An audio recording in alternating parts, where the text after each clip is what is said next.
In July 2024, Eric Swalwell walked into a House Judiciary Committee hearing, pulled out printed quotes from an interview with Ben Shapiro, and tried to use Shapiro's sexual self-restraint against him on live television. It did not go the way he planned. Watch the clip, then we will tell you what happened to Eric Swalwell 2 years later. From your perspective, I think it would help us understand on just like a scale of 0 to 100%, how much do you support Project 2025? I think, like President Trump, I haven't looked all that deeply at Project 2025, but it seems that Democrats on this committee, sort of like Peter Pan and Tinkerbell, if they say Project 2025 enough, their presidential candidate becomes alive again. And so, well, let's just talk about pieces of it, and I guess you can tell me if you support it. You probably want less bureaucracy, right? I do. I want less bureaucracy. You want more efficiency? I do. I want more efficiency. You want taxpayer money spent wisely? I do. Congrats on becoming a Republican. Yeah. Yeah. My parents would be proud. Within 30 seconds, Shapiro had turned Swalwell's own questions into an endorsement of conservative principles. Less bureaucracy, more efficiency, taxpayer money spent wisely. Congratulations on becoming a Republican. Swalwell tried to recover by going after Shapiro personally. Watch what happened. Mass deportations, it calls for that. Do you support that part?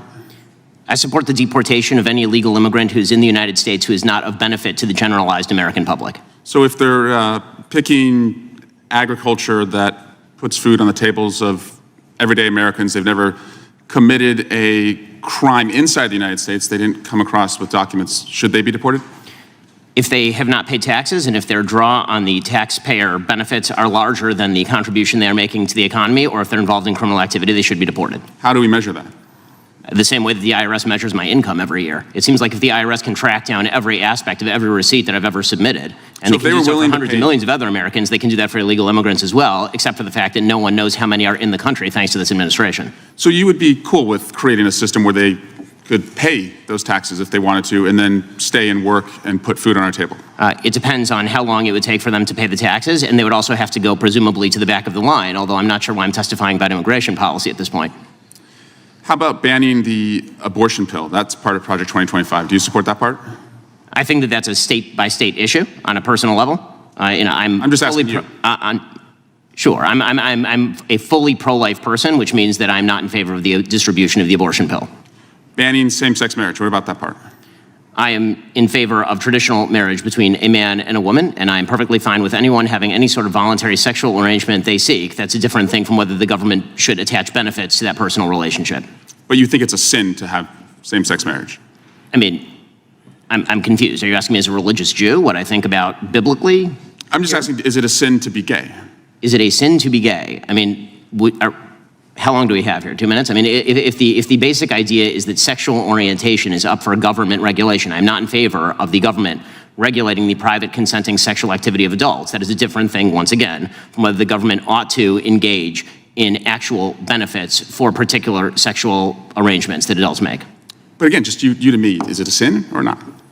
From a religious Jewish perspective, orientation is not a sin, but activity is. That's also the same perspective of most major religions, so far as I'm aware. Okay. And how about cutting Social Security? Do you support that part of 2025?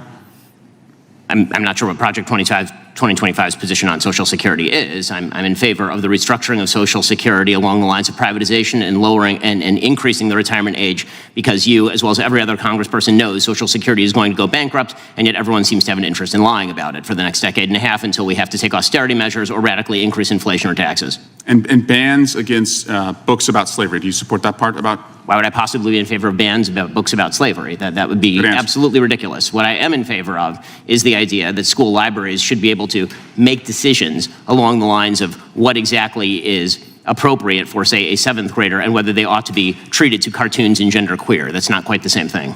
And just because we found some receipts, you did say, I think homosexual activity is a sin. Yes, I'm a religious Jew, that's true. There's a genetic component. You found me out. Orientation. But the view of all religious people I know has always been that sexual behavior is something that is up to you.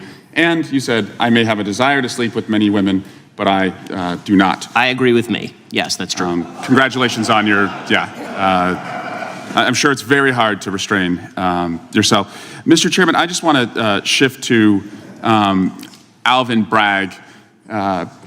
he was supposed to be here this week, and he's not coming.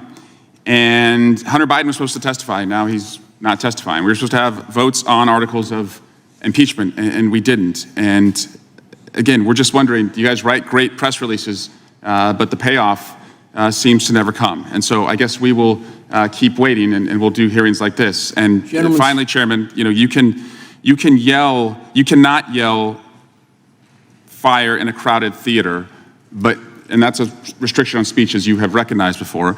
But you can yell theater in a crowded fire, and you all can continue to do that all you want, and we'll just waste the American people's time. Gentleman's time has expired, and I remind him of the first rule of holes. When you're in one, stop digging. The first rule of holes: when you're in one, stop digging.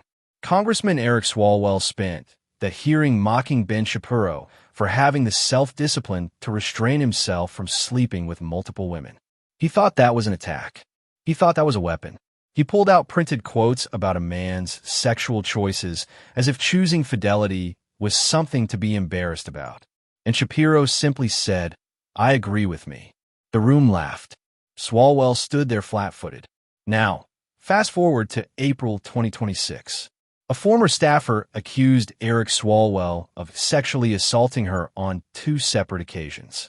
Once in 2019 and once in 2024, when she was too intoxicated to consent. 3 other women alleged he sent them unsolicited explicit photos and videos. More than 50 of his own former staffers signed a public letter calling for his resignation. They said they stood with the accuser and believed her. The Manhattan District Attorney opened a criminal investigation.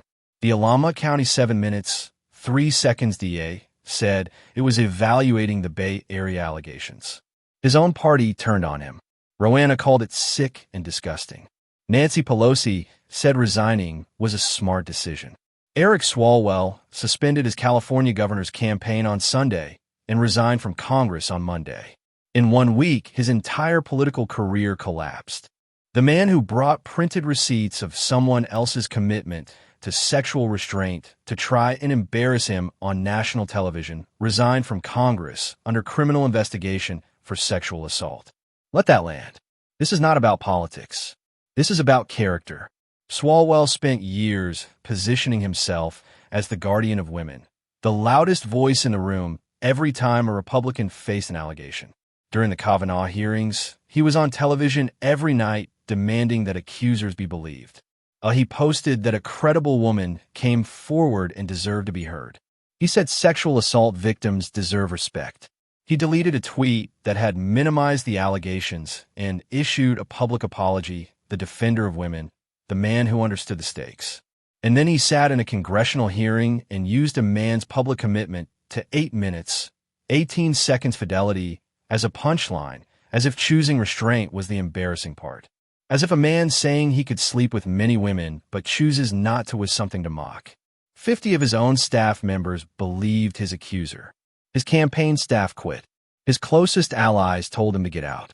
His own party moved to expel him because the open secret that everyone in Washington apparently knew finally became impossible to ignore. Ben Shapiro walked out of that hearing having answered every question directly and honestly. He said what he believes about marriage, about religion, about sexual ethics in front of cameras under oath without flinching. He did not hide. He did not hedge. He did not pretend to be something he is not. And the man who tried to use that honesty as a weapon against him just resigned from Congress, facing criminal investigation.